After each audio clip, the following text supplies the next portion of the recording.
नमस्कार, आप देख रहे हैं न्यूज फॉर नेशन और मैं हूं प्रियदर्शन। बात तो हम सियासत की ही करेंगे, लेकिन आपको हम बता दें कि इन दिनों बिहार में शादियों का सीजन चल रहा है और इस सीजन में कई बार ऐसा भी देखने को मिलता है कि जब दूल्हा तैयार होता है और सहवाला यानी कि जो उसके साथ जाने कोई बच्चा जाता है वह अचानक से रूठ जाता है या फिर वह बच्चा रात के अंधेरे में सो जाता है। तो ऐसी स्थिति में कई बार असहज जैसे दूल्हे की स्थिति हो जाती है।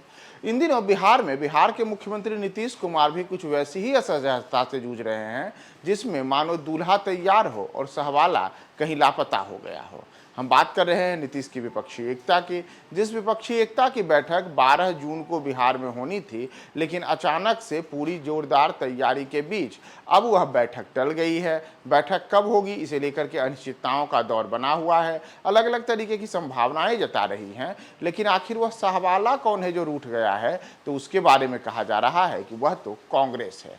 जी हाँ, कांग्रेस, जिसे लेकर के नीतीश कुमार पिछले कुछ समय से लगातार कांग्रेस के कई नेताओं से मिले, बार बार कहते रहे कि कांग्रेस के नेतृत्व में विपक्ष को एकजुट होना चाहिए और कांग्रेस से यह भी अपील करते रहे कि वह क्षेत्रीय दलों के लिए कुछ सीटें कुछ राज्यों में छोड़े और अपने को पीछे कर क्षेत्रीय दलों को आगे लाए। अब ऐसी स्थिति बन गई है कि नीतीश अपनी तमाम कोशिशों के बाद अब अचानक से 12 जून को होने वाली बैठक उनकी टल गई है। तो अब सवाल उठ रहा है कि आखिर कांग्रेस के रूठने का कारण क्या है। यानी कि दूल्हा बने नीतीश लगातार तैयार थे, लेकिन अचानक से क्या हुआ कि कांग्रेस रूठ गई।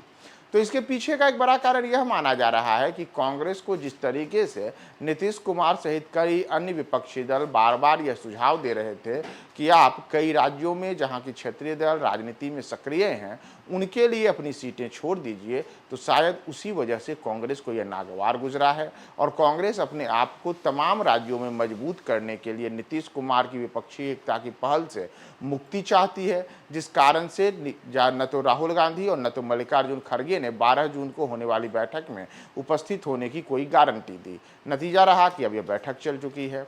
इतना ही नहीं, अगर आप पिछले कुछ समय से अलग अलग राजनीतिक दलों के बयानों को देखिएगा तो उसमें तमाम दलों ने कांग्रेस को ही समझौता करने का सुझाव दिया है।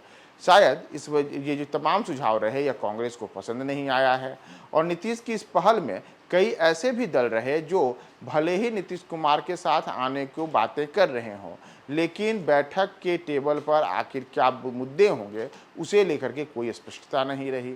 नतीजा है कि 12 जून वाली बैठक अब टल चुकी है। नीतीश कुमार जहां से अपनी विपक्षी एकता की पहल की शुरुआत किए थे, एक बार फिर वहीं पहुंच चुके हैं। यानी कि वो शून्य से चले थे और उसी शून्य के आसपास चक्कर लगाते हुए फिर से वहीं हैं। कांग्रेस इस पूरे मामले में जहां से चली थी, यानी कि नीतीश ही खुद पहल करने के लिए गए थे, तो अब तक कांग्रेस की ओर से फिर से नीतीश कुमार को घुमाने का सिलसिला चालू देखा गया है।